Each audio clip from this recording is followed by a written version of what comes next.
Hi lovely people, I'm Kanak and I'm watching your favorite cooking channel Ready Steady Eat. Today I'm going to show you how to make Dal Makhani. This is one of the most popular and famous dish in the northern part of India. It goes perfectly with rice or roti.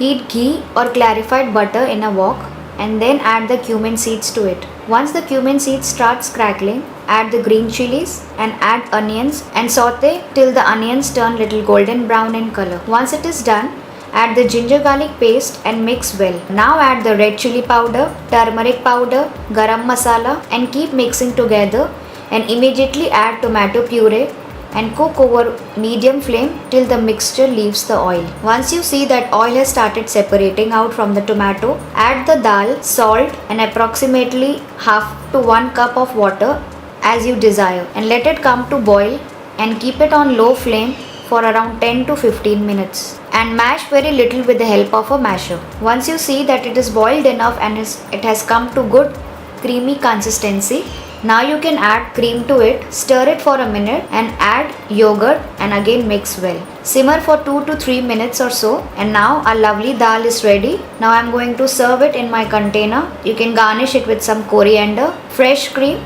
and ginger juliennes. And my lovely Dal Makhani is ready now. As you can see, it is perfect in consistency. It's not very thick also, not very runny also.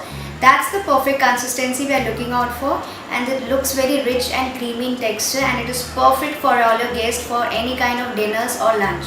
So do try it and let me know how it turned out in the comment section below.